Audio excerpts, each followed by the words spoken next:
Yes, I remember taking her to our doctor, and I think she was 3 pounds over birth weight at 4 weeks. And he just said, whatever you're Wow. doing, keep doing it. I said, I must have cream in this milk. It must be pure cream that's coming out because she was growing so rapidly and doing so well.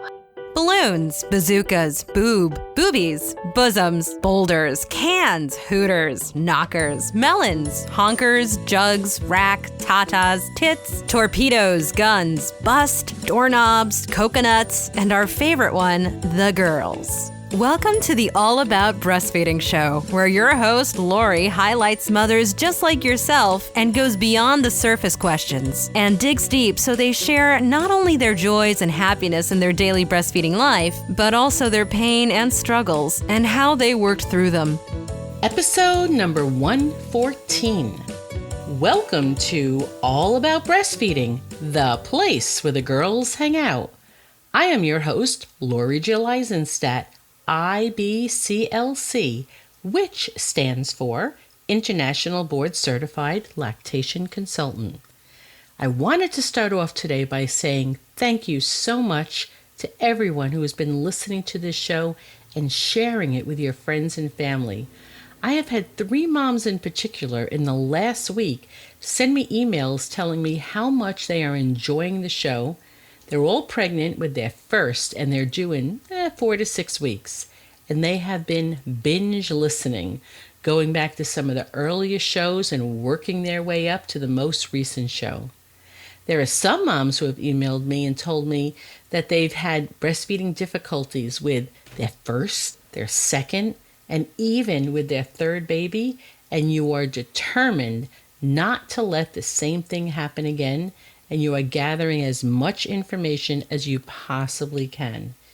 Even just hearing me say that you're not alone and giving some tips on how to get through the first 24 hours has been helpful to you. But there's so much more breastfeeding education in these shows.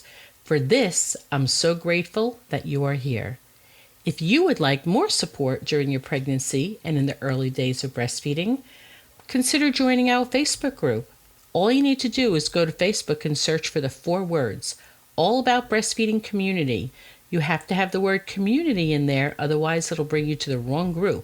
Just click on the join button and I will see you in the group. My regular listeners know that I feel strongly about breastfeeding education. You hear me ask many of my guests, what did you do before you gave birth to help yourself prepare for breastfeeding?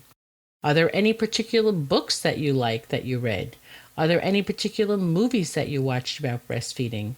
Is there a class that you took? I also ask them, what would you do differently next time? And hands down, they say, I would have taken a good breastfeeding class, because what a lot of people did was just feel that the half-hour to 1-hour class that they got, that it was part of their childbirth education class, they realized that that was not good enough. So they would take a good breastfeeding class, and the other is that they would connect with other breastfeeding moms and other experts like IBCLC before you give birth. And you know, of course, I agree with that. You know that I think preparation is very, very important, and as equally important, it's for prevention. So we want you to connect with breastfeeding supporters before you have your baby, so you know who you can call on if you have any difficulties after the birth. You can go to allaboutbreastfeeding.biz. On the top of the page, you'll find the link for services, and this will bring you to the link that says Skype consults. Check out this page if you're looking for help from me before you give birth. One last thing before we get into the show today. Only a few more days to get free access to the 4th trimester summit that you've been hearing me talk about. You heard me say that when I was a new mother, I would have done almost anything to have access to these speakers. I was so alone and so isolated and lacked so much information about what my life was going to be like after having a baby. This conference, it runs from November 9th to the 18th, 2016, and it has over 40 speakers talking about postpartum issues. And I'm one of the speakers. And did I tell you that it's virtual? This means you never have to leave your house to watch the videos. And once the speakers are released, you have a few days in which you can watch them any time of the day or night. Such a bargain. Free. Head on over to All About Breastfeeding and you will see the graphic and just click it on to get your free access. You are going to love our show today. A lot of my listeners have questions about milk donation and milk banks. My guest today is going to tell us her breastfeeding story that had her shining a bright light onto milk donation. She will talk to us about breastfeeding her beautiful baby girl she adopted and how this all led to her excitement about her opportunity to work with a team of other amazing people and open up a milk bank in New York. So much to talk about that this show is going to be in 2 parts.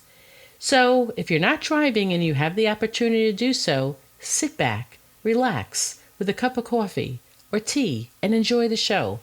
Let's get started. Julie Bouchet-Horwitz is a nurse practitioner and international board certified lactation consultant, IBCLC. She is the founder and executive director of the New York Milk Bank and has a private practice specializing in breastfeeding in Irvington, New York. She formed a team of 5 women who over 3 years developed the New York Milk Bank, which officially opened its doors a couple of weeks ago in Hastings-on-Hudson, New York. The New York Milk Bank will provide safely pasteurized donor human milk to premature and sick babies in hospitals and in the community throughout New York State and beyond. I would love to welcome you to the All About Breastfeeding show, Julie. So happy that you're going to hang out with us for a little while. Oh, Lori, it's wonderful to be here. Thank you for having me. You are very welcome. I'm a Long Islander, so I'm in Arizona now, but brought up in the Bronx and Long Island, so not too far away from where you are. So tell us just a little bit of background about where you grew up and what your family was like in growing up. Well, I was born in Philadelphia and I grew up in South Jersey. I'm one of 5 children. My father died when we were young at 10, so I sort of had 2 childhoods, one before my father died and then one afterwards. My mom became the sole provider of 5 children, which was unusual in those days. My father died in 1960. We were latchkey children, but she managed to hold us together and keep us intact, and we love her for it. She breastfed her children, and so I remember that. I remember her breastfeeding her youngest child, and I remember her saying to me, well, this is what they're for. So all 4 of her girls went on to breastfeed all their children because that's what our mother did. Now, that's highly unusual because your mother is probably about the same age as mine. And so that means that she was a young mother probably in the late 40s, early 50s. Yes, I think her first child was born in 47 until 59. Yeah, I think the breastfeeding initiation rate at that time was probably about 20% or less. I think it was very low, but she was Italian. We were from South Philly in the Italian neighborhood, and Italians breastfed their children, so they hadn't yet acclimated. She's first generation. She just said to me, this is what they're for. This is what I'm using them for. And end of subject. Yeah, great for her. Yeah. And great for all you girls. So where were you? I'm one of 5 and I'm the middle child. Where are you? I'm number 2. So you really got to see her breastfeed your younger siblings. I did. And in those days, she would leave the room to nurse. She would go upstairs to her bedroom and say, do you want to come and watch? And I would be, yes, can I watch? So it was done privately. It was not done in public at all. Even in one's home, it was done very privately. Done privately, but you were still welcome to be with her in the room if you wanted to. Yes, of course. We were all allowed to watch her. The girls were. I don't know if my brother ever did. He was the oldest, but we certainly did. So you're an IBCLC. Do you have any idea if that played a part into your future career? I had no idea that I would end up in this career at all. I knew that when I had children, I would breastfeed. That I absolutely knew I would do. But I had no aspirations to go into breastfeeding and babies. And after I graduated college, I went to work for an airline. Thought I would get an MBA and work my way up a corporate ladder for Eastern Airlines, if you might remember Eastern Airlines. Yes. So working for the airlines is quite a bit different than the work you're doing now. Yes, it is. I sort of took a circuitous route to get here. Getting married and having children changed everything for me. I fell in love with my first child and fell in love with breastfeeding and bonding and attachment style parenting, and just said, I got to find a new career. Or just, I was going to stay home and just work it out later. Isn't that crazy how that happens? I remember when I had my first baby, the assumption was, we didn't really talk about it. The assumption was I was going to go right back to work at 6 weeks or 8 weeks. And then Alicia was born, and a week or so later, my husband said, well, we should probably start looking into that daycare, that childcare you were talking about. I'm like, the what? Who do you think I'm leaving Alicia with? That's not going to happen. And he was just like, okay, that's not what we talked about. But, it's like all of a sudden this just shift. It's so true. I remember thinking, I'm the nanny. I'm not leaving my baby. Exactly. Yes. Yeah. And when she would cry, like I would say that to my husband, who's going to take care of her when she's crying? Like, because there are times, even as a mother, sometimes it is a little too much for you. And I would think, oh my goodness, like you need a lot of patience for this. Who's going to have the patience for my daughter? I can't leave her with anybody. It was like, that's it. That line in the sand was made. Exactly. I know exactly what you mean. And that happened to me as well. Yeah. So what did you wind up doing? So what happened was I stayed home with her and I became a Bradley instructor. For childbirth instructor, and started going to La Leche League meetings and attending them, and then became a doula and started going to my friend's birth. They would ask me to attend. And so I toyed with the idea of becoming a midwife and became a midwife's apprentice. And we were all involved in home birth in those days. So I even ended up catching some babies by myself by accident. Lovely accident that you were very happy happened, right? Yes. And interestingly enough, all three of them happened to be my friends, where the midwife just didn't get there in time. And so that was very funny. It was just a coincidence that they happened to be three of my friends. I was anticipating that, will I go back to school or not? I don't know. So I was pursuing it as a lay person and became a La Leche League leader. And was hoping for another child, and one never came. My little one was about 7 or 8, and she said, Mommy, aren't I going to have a brother or sister? Aww. And I didn't want to go through any fertility treatments. I thought there's plenty of children out there that need a home. Let's look at adoption. And we were older at that point. I was an older mother to begin with when I first started. We looked at international adoptions, and we qualified for the Chinese for an adoption from China. We were too old for Vietnam, and we were too old for Korea. We were both 45 at the time. We adopted a baby from China, and then I thought, well, I didn't give birth, and I'm not going to get a newborn, but I'm going to breastfeed this child. That's what we're going to do. We're going to ask for a young baby. And at that point, we had already had a child, so you couldn't really request a young infant. But I had told them I wanted to breastfeed, and I needed a baby under 4 months. That's what ended up happening. They sent us Olivia's picture when she was 3 months old. It took us another month to go over there and pick her up. We did that, and I had induced lactation. And in those days, there wasn't a lot of help. There wasn't a lot of research. I went to Columbia University Medical Library and looked up how to do it. I read about a woman who had converted a cow's pump, a pump for a cow, into a pump for a woman, because at the time there were no pumps when she did this, and she induced lactation and pumping around the clock. So I cut that article out and had it in my house, and that she was my model. I thought, she did it, maybe I can do it. I rented a pump and pumped around the clock. I started getting drops of milk after maybe 4 days.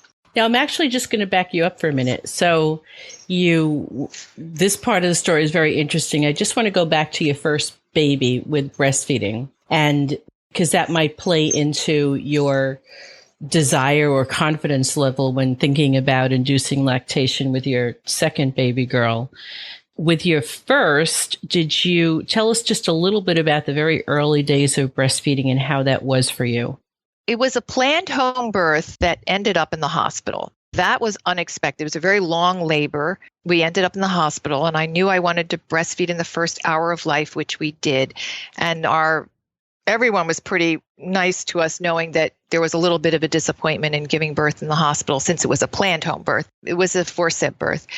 So I knew to keep her in the room with me and nurse her around the clock, which I did. And then we went home the next day. It went well, except I had extremely sore nipples, very, very sore nipples. I mean, I remember just biting down and holding on to my fingers. I tell people that, when the scabs fell off, I felt much better. That for all of us listening, we're like holding our breasts and nipples. But it was true. Once the scabs fell off, and there were no people at the time, there were no women. I think it was 1986, and the lactation consultants were few and far between. You just suffered through. Lactation League was extremely helpful. I remember calling them at one point and saying, I think I've done all the wrong things. I nurse her around the clock. I nurse her as long as she wants to.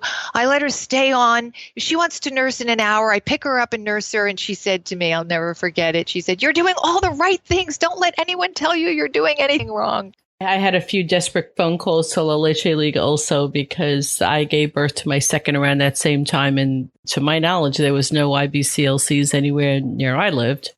So nobody really helped me. Yeah, no, not back in those days, but still we both persevered. Obviously, I'm right. I'm sure it was life-changing for you as well to breastfeed a baby. Oh yeah, I was listening, it was interesting. I was listening to you because I worked for the state of New York doing admin work. And like I said before, I had every intention of going back. Although it wasn't a career and job I absolutely loved and passionate about, but I enjoyed my work. And that was just what I thought I would do. But wound up staying home with Alicia, not a Bradley educator, but I wound up becoming an educator through, you may remember Rahima Baldwin, Informed Home Birth. Sure. So I actually went to Jersey to take classes with her. And so I became an informed home birth educator. Then I became a birth doula. And then I went the whole midwifery wannabe thing also. So there's lots of similarities. So it sounds so familiar. I know. It's like, I feel like kind of it's a weird thing to say, but when you get bitten by this birth bug, we become like a birth junkie and we just get involved in all these, educational things and doula work. And we kind of go from there. And some people do go the midwifery route. Some people become nurses. Some become physicians. Some just kind of get out of their system and go back to whatever job they wanted to do before. But we have many, many parallels. And then giving birth to our first and having some problems initially and reaching out, La Leche League was helpful.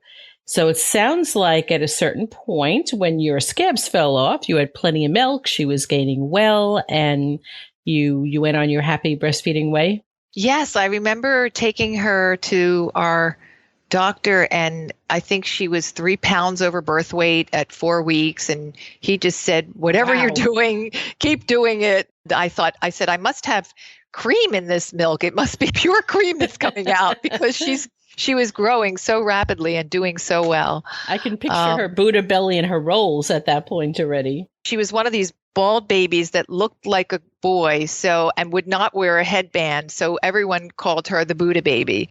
Big and fat and roly-poly. She loved it. I loved it. So we kept it up as long as we wanted to, which was quite a while.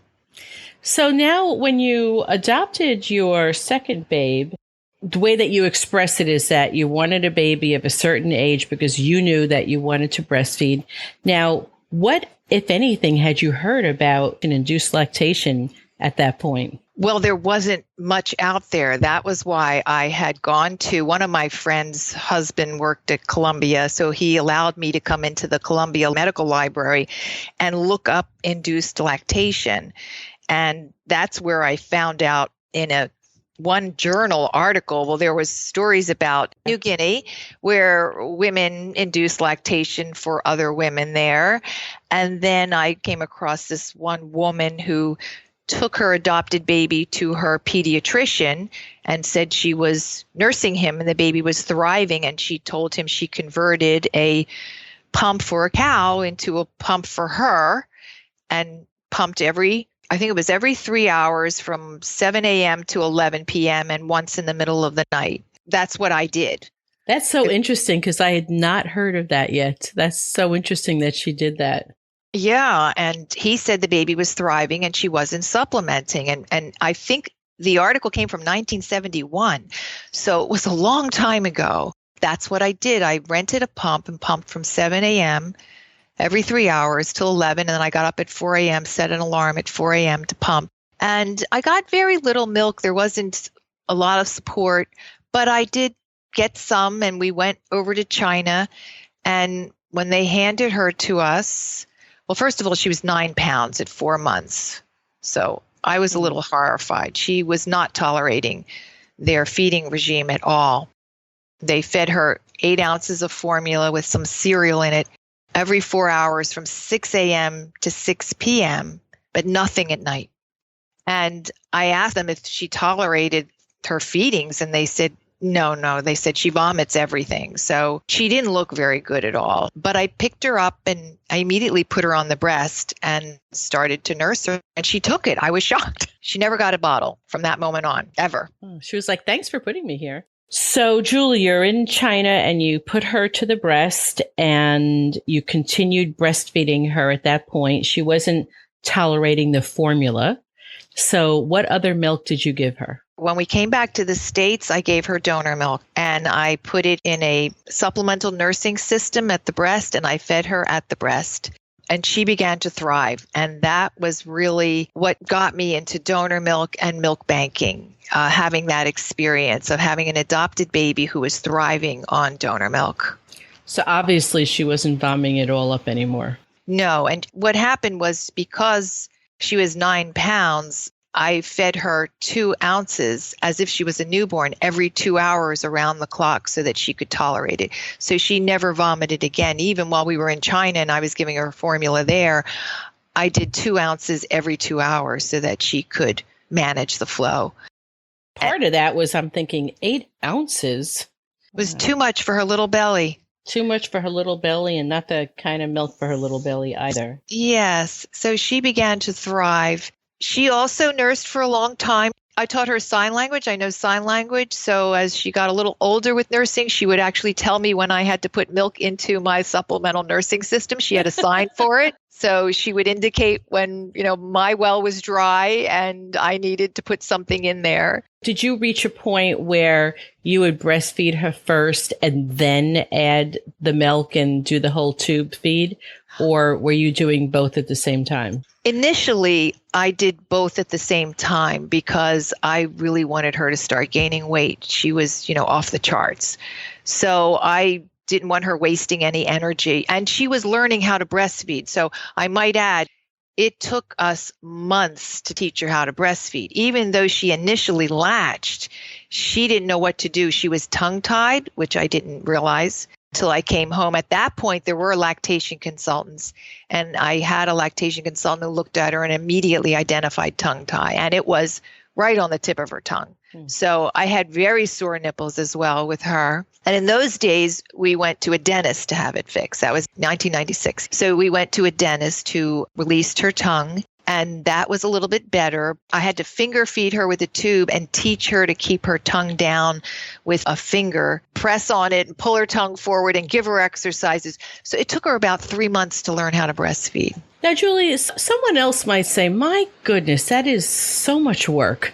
Why didn't you just give her milk in a bottle? It goes back to what I gave up. I gave up birthing her. I gave up a newborn, and I was not going to give up the bonding that came with breastfeeding. That was my bottom line. I wasn't going to cross that. This child, I said, you came into my family. You're here. It's hard, but you're going to breastfeed, whether you want to or not. It was hard, but she ended up loving breastfeeding. She was more difficult to wean than my other child, than my biological child. I think it's great also because for all the reasons why you wanted to do it and some of the reasons that may not even enter in your mind at that time, I don't know, but I'm sure you talk about this with moms that you work with also, that breastfeeding is the nourishment we give our babies. And it's also a lot more than just the food. that we're giving them. And so when you know it and you feel it, you want to build that relationship with your baby in a way that it's more difficult to get when you're bottle feeding your baby. Well, that's what I really wanted for her. I mean, she was abandoned at 1 month old, left in front of a police station. And I knew she would have to process that at some point,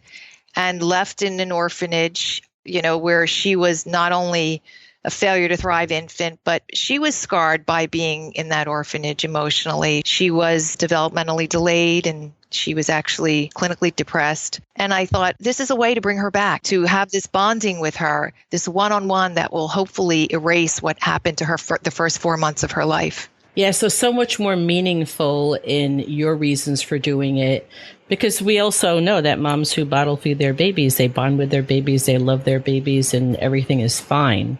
But it sounds like you're recognizing the deeper need for her to make that connection with you.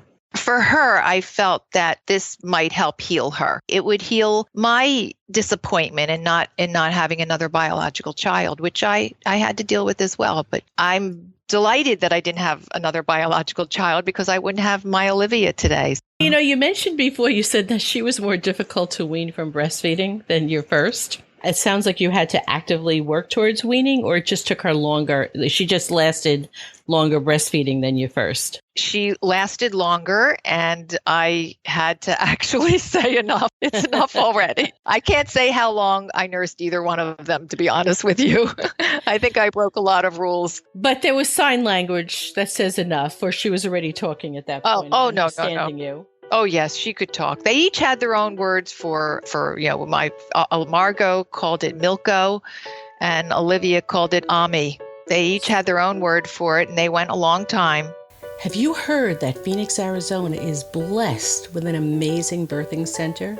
Baby Moon Inn Birth Center is the best option for families who want access to midwifery care in and out of a hospital setting. You can experience birth in a comfortable home-like setting where natural birth is the focus.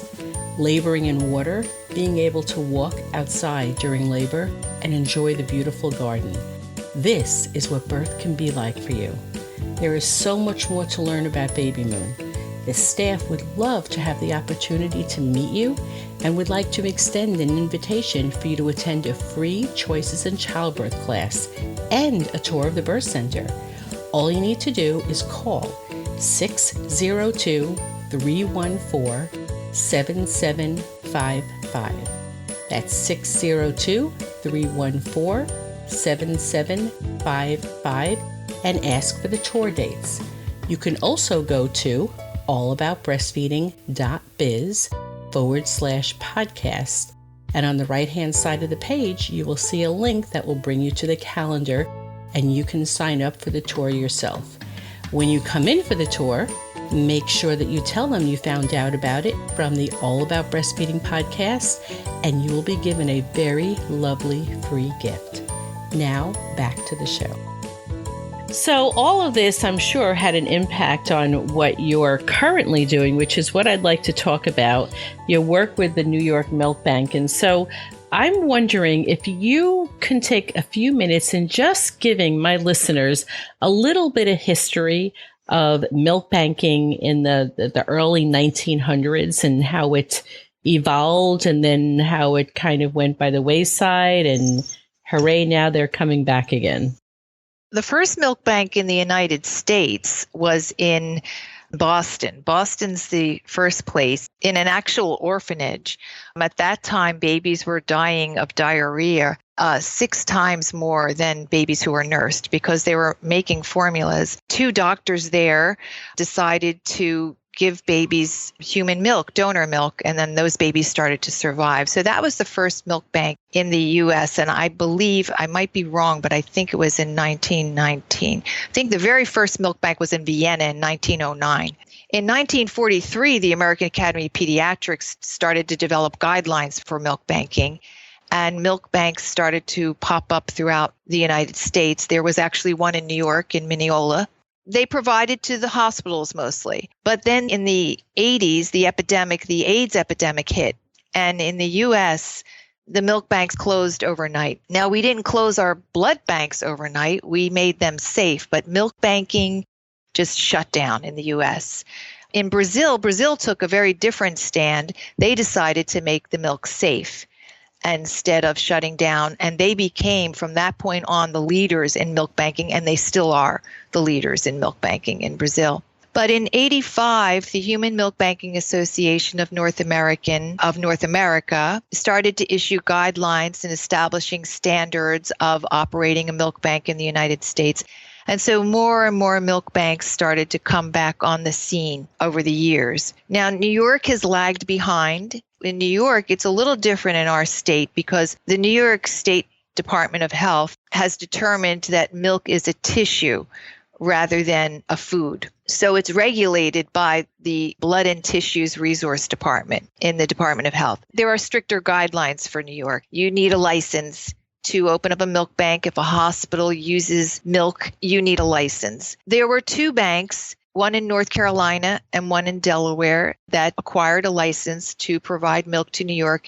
And most of it was going to outpatients. It was not really coming into the hospitals. And over time, both Delaware and North Carolina let their licenses lapse for New York. But we were lucky that Ohio came on board in 2010.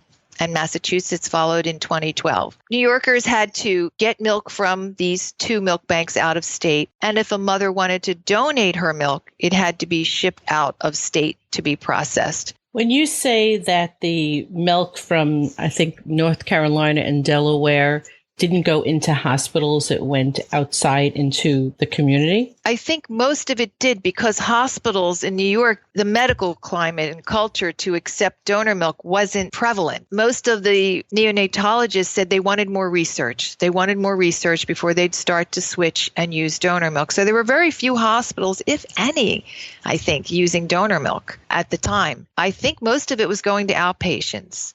Then in 2012, the American Academy of Pediatrics issued in their breastfeeding policy statement, they recommended, the research was there now, and they recommended donor milk for preterm infants. And that was a real game changer. Were you just waiting in the wings? No, what happened with me was after I nursed Olivia and my adopted baby, and I was on call all the time to go to births, if you remember what that's like, especially home birth. My husband just said, we can't live like this. We can't have you on call running out the door all day and night. Yeah. So I decided to go back to school. It was the year 2000, and I was not a nurse. I went back to school to become a nurse. It took me 3 years. And in 2003, I had already had my IBCLC. I had gotten that through La Leche League. So when I went back to school and had my RN, I was able to accept a job as a lactation consultant at a community hospital. And that was 2003. And so, of course, I knew about donor milk. And the first thing I brought up to the neonatologist was, let's get donor milk into the hospital. And he said, you're 10 years ahead of yourself. There's no way we're doing it. I was going to say, did he shut you down pretty quickly? No, not enough research. Nobody's doing it. We're not doing it. End of subject. And there's Julie, deflated, but probably just temporary. Yeah, there was this one incident where a mother of a 29-week-old infant had to stop pump and dump for 72 hours. And she was distraught because she had taken 1 dose of a medication. And the nurses saw how distraught she was and asked me, do something, find some way to calm her down. And I asked her, would you like to try donor milk? And she said she would. I went to the neonatologist, it was a different one, and said, why don't we do plan B? I said, why instead of pumping and dumping and giving the baby formula for 72 hours, why don't we bring in some donor milk? In a moment of weakness, he said yes. That was all I needed. I immediately ordered it from Delaware at the time. 6 ounces was all we needed to carry the baby over for 72 hours because it was such a small infant. But by the time the milk arrived the next day, he had changed his mind and refused to give it. And then when my back was turned, the nurses threw it out. And that was when I realized what an uphill battle this was going to be. I couldn't believe what had happened. And I thought, wow, we've got some work to do. That's an awful, awful, awful thing they did. They didn't know, and no one knew what to do with it. I complained to administration, and they said we didn't have a policy for it, so we're glad it's gone. Don't order it again. What a sad note to end today's show on. Don't despair, though. We come back very strong in part 2. Julie's story gets real exciting next week as she first begins by telling us why. Why donor milk? Why do we care about giving premature babies donor milk to start their life off with? Why has it been shown to save lives, shorten hospital stays, lighten the financial load for parents and the healthcare system? She talks about how hard it was to get the New York Milk Bank up and running. You will really get a kick out of learning something very interesting. You will not believe where the milk bank is located. What a cliffhanger I'm leaving you with.